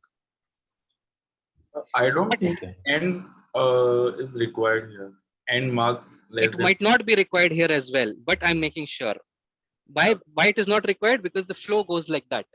Now I'll tell you how the flow is. First it will go to if and check. If first it will go to, yes, you're right. First it will go to if and check if this condition is true. If this condition is true, nothing will be checked. This grade becomes A and it will skip to the next line. If the condition of if is true. Only when this is false, if the first condition is false, it will sequentially check the second condition. If the second condition is also false, it will go and check the third condition. If the third condition is true, it will make the grade as C and come out of the condition of the block. It will not check the fourth condition. It will not go to else as well. As soon as the condition, any condition becomes true, it will come out of the if else block. Is it clear? Condition is true, or it won't go to the next if statement or else statement. It will know. Yes, you're right. If condition is true, it will not go to any elif. It will not go to else as well. If is false, it will go to the next elif in sequence how we have written. If this elif is true, it will not go to this. It will not go to this. It will not go to this. Clear?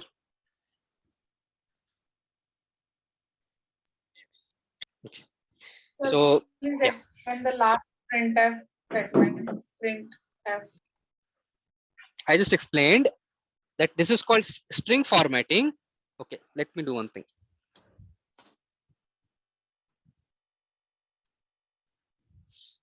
You have num equal to 100. I want to print this. My requirement is output should be the value of the number is whatever the value, 100, right? I want the output like this. How will you print?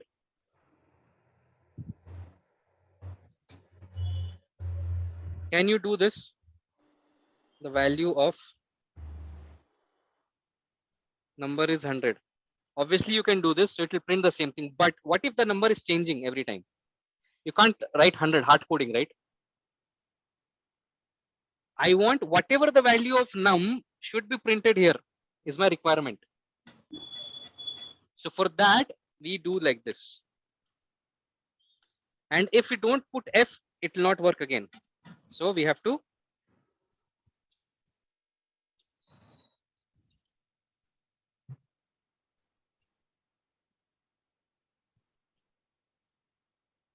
put f in the beginning so that the num variable's value get replaced inside my print statement or inside my string. Is it clear? If you don't give curly braces also, it will not work. Both has to be there. This is used to replace the variable with its value. Is it clear now? Yes. Any questions on this? But sir, here we instead of f, can we use comma and the num value to get the answer? Print the value of number is and comma num. You can do that. So it's easy way, na? No, it's not easy. I'll tell you why. Now, for example, I have to print. I have three variables, A, or let's say name is John. Okay. Age is 30. Salary is 20,000. Okay. I have to print John earns 20,000 at the age of 30 years. What will you do? Will you do like this? John earns, comma, salary, comma, at the age, or no, sorry, John also will go off space, age, comma, space, years, here. So John, you have to write name.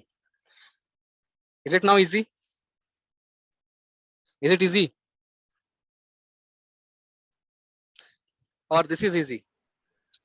Formatting is much better. Name earns, salary at the age of age years. Is it not making more sense? You just have to replace. Is 23 easy or 24 easy? It depends on you. You can go ahead with 23 as well. I have no problem. Okay. We can also do it through dot format at the end of. Dot format also you can do. There are multiple ways of doing it. So you can do like this as well. Empty braces earns empty braces at the age of empty braces years dot format brackets. What you want to fill on the first bracket, give that here. Second bracket, give it here. Third bracket, give it here. It also is same. I find 24 to be the best and easiest. That's why I use it. You're free to use either of the three.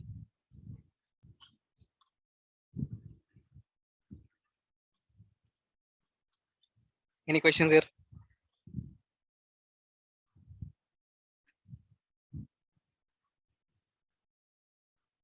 It is just for call the variables, is it? Fetch the variables value, not call the variables. You can say in other words, yeah, call the variables, but yeah, if you want to use the variables value at some other place, right? In a string, inside a string, then you do this. Basically, we print the output as a strings only, right? Yes. Mostly, because we can't print directly the numbers, but that not make sense to the in real world scenario. It will not much make sense, right? So we basically do something of this sort, right? So that's why we use the strings, and inside the strings, you have to put the value of the variables, right? It has to be dynamic. It cannot be static. We cannot hard code, right? We don't know. Let's say, for example, we have to print something that we have to calculate something depending on the user and then print it. So it will always be changing. So for that, the variable will have the value, and we have to use the variable to basically print it. So this is the way we basically fetch the value of the variable. Okay, no questions. Let's run this. Okay. So what do you think if I run this, what will happen? This Enter first your line will be marks. executed. Enter your marks will be prompted to me. Yes. Let's say I gave marks as 85. Okay. What should be my grade? Grade B. B, right? So will it print B? Your grade It will is be B. like Your grade is B. One by one. Grade is B. Your Your grade Your is grade is B. What happened? not What is the error? supported. String and integers not supported by this one. Where is string? Where is integers? Which line it is giving? It's pointing to line number 2. So it is telling if marks this guy. This is integer. Where is string?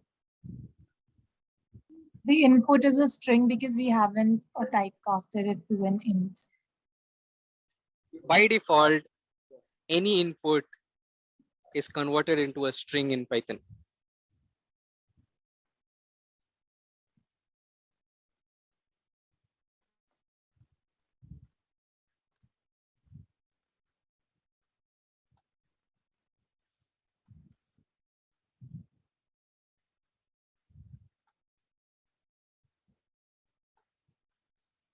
What's the type of age? String. String.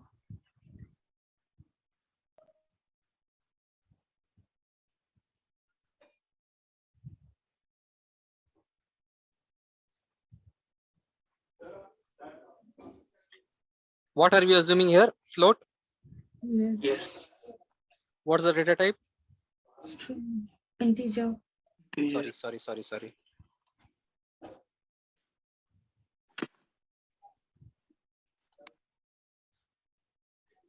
Still string, right? Implicitly or internally, any input is converted into a string in Python. We have to convert it to an appropriate data type. How can we do it?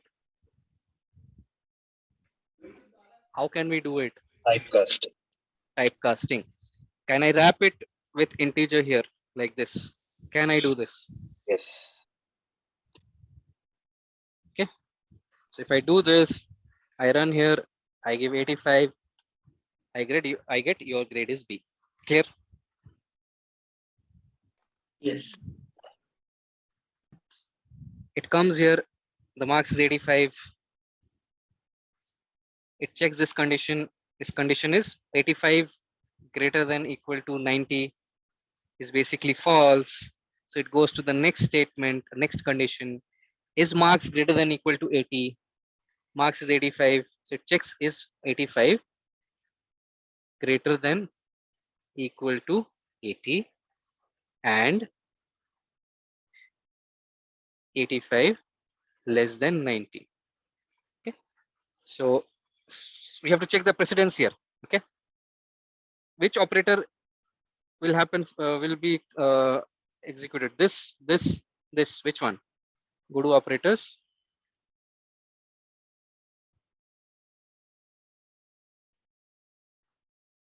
Precedence is more for and or more for greater than equal to? Greater than equal to. Greater than equal to has more precedence. Yes. So, and so basically this will be executed first, then this will be, both will be executed simultaneously, this and this, because both are same precedence, right? And after that, so basically this will give you true, and this will also give you true. True. Then it will check true and If it is true and is there, it has to check the second one. So true and true will become true. So this whole statement condition becomes true. So if it has become true, it will go here and as a grade will be assigned to B, and rest all of them will be skipped. And it prints your grade is B. Clear?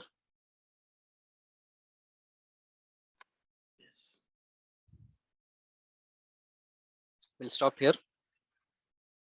Any questions?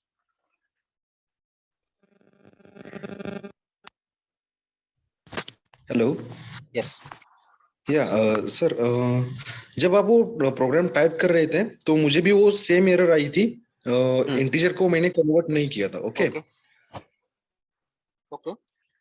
Just मैंने एक दिमाग लगाया तो मैंने क्या किया, वो जो 90 है 90 80 जो भी मार्क्स है उसको मैंने इंटीजर किया. नहीं, उसको आपने स्ट्रिंग किया होगा. सॉरी, हाँ सॉरी, स्ट्रिंग किया. You can do that as well, but logically it's not correct, right? Marks has to be integers, isn't it? Or float. It should be a number, right? So your program will work. There's no problem there, right? Does not look good. That's all. Okay. Thank you. Hi. If I want to make a program which takes value from the user and put it into a list. But okay, go ahead. Sorry, go ahead. Sorry. Go ahead. Okay. So I want that it will check whether the number the input is integer or float or complex. It will not check blindly. It will convert everything, whatever you type in the box, in the input, it will be converted into a string. Whatever you type in, it will not check. But we have to make sure what I want, what we want. Accordingly, we have to typecast it. Okay. So there is no way, no such way. There is a way. We'll see that. Okay. There are multiple ways of handling your situation. We'll see that. Not now, because it will complicate things at the moment. So we'll see it. No problem. I mean, we'll discuss condition statements and all those. We'll come back to lists again, and then we'll see. Okay.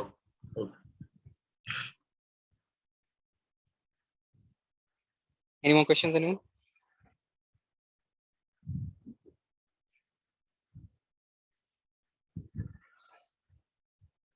No questions, will stop. I hope you guys will be able to do the assignment questions now. It is very easy. No, don't make it complicated. Straightforward questions are there, and most of the questions are for just checking it. It'll tell you just check. Manish. Yeah, like regarding the assignments, after doing the assignments in Jupyter Notebook, how do we upload that? How do you attach? You don't have to upload it. You just attach it like a normal file. How you attach it to a mail? Same way you attach it. You have to download it and attach you don't have to download it. It gets saved in your system. Okay. It gets saved in your system under documents or blah blah blah place, right? Anywhere that you are creating. So just navigate to the folder. When you click on insert, you navigate to that folder. Click on it. It will attach like any other file. Okay. No problem. We had 4 assignments, so we have to do all of them, right? It's actually half assignment. Okay.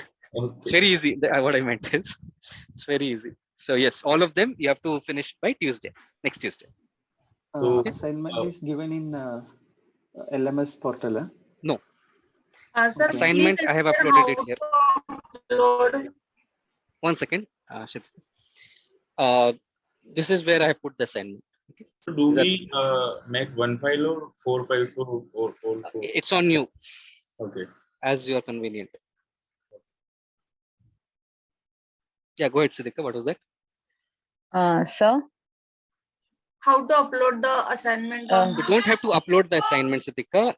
You have to email the assignment. It is the instructions are there in the LMS portal.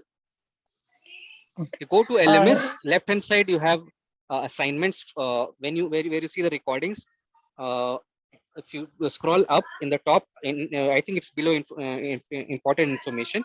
there is a tab called assignment. Click on that. It will tell you where to send. There is an email address. You have to send the assignment on that email address. So Yes, Salman, go ahead. Actually, I have joined yesterday itself. So Okay. the assignments which you have provided previously, so they are all available on the same drive link, right? I have uploaded yesterday itself. This was the first assignment that I uploaded. There were no assignments prior to this. Yes, ma'am. Okay, sir. Yes, sir. Okay, will do. Thank you. No problem.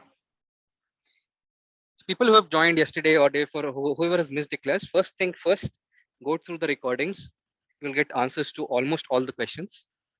Not only assignments, any clarity you want to have, what is going on, what is the flow and everything. I know in 1 or 2 days you won't be able to see all the recordings because I think 4 or 5 or 6 classes are already done. Today's 7th, I guess. So just try to complete those and then you'll get the flow. Okay. And then still you have any doubts, let me know. Yes, sir. Anybody else? Anything? Yeah, Manish, there are no question numbers or something, right? In that. Yeah, that's okay. So in the Jupyter notebook, you can copy paste the question and you can write the answer below that. Yeah, one more. I have one question here regarding assignment. See, regarding arithmetic operations for remainder and quotient, for remainder, we can use modulus. Yes. For quotient, we will use normal like divided by. It will be flow division, right? For quotient. Yeah. Sorry. Okay, quotient flow division and find the value after dividing first number with second number. What does it mean? The exact value will be given by the normal division, 1/. Okay. Getting it? Yes. So for quotient, we will use floor division. Yes. Yes. Okay, any more questions, anyone? I think today you got a gist of that. We are going a step ahead. I think the level has increased today. Did you guys feel it? But it is interesting. Yeah. I mean, it will be like this. Like 3-4 classes, the same level, suddenly the level will increase because it has to, right? If you guys are not able to cope up, let me know. I'll slow down and we'll see how it goes. Okay. Let's keep on interacting. Manish? Yep.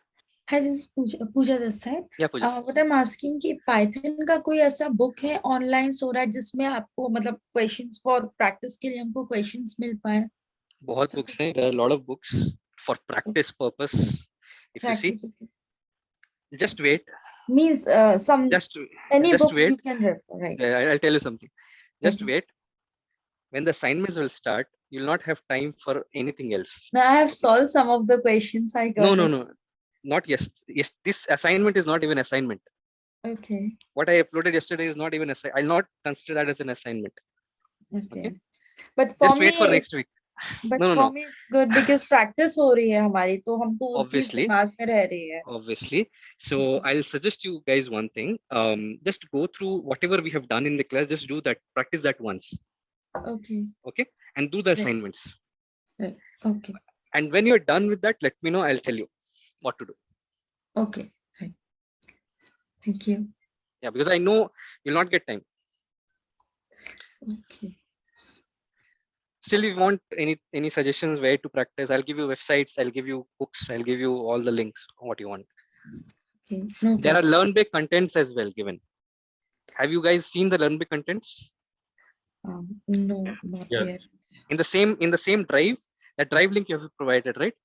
The parent drive of where I'm uploading Python by Manish, the parent drive of this Python by Manish folder, you'll have another folder. Go inside it. There is something called Learnbay content. Go inside it. See the contents. Those contents are also really good. Those also have some few practice examples. Go through that first. Still, you need anything? I'll tell you. Yeah, sure. To start with, I start slow and I don't give assignments to start with. I just want you guys to get into the groove of it and then we start. So from today, actually, we're going to start a little. When conditional statements are over, loops will be seen. Condition loop assignments are little tough. Then we see lists. We'll give assignment on lists. Then we'll see dictionary. There'll be assignments on dictionary. We'll be keep on doing it. Yeah. Do we have any again separate class for these if conditions and all? Separate class? What do you mean? This is Just what like strings and all we have, right? Strings set something.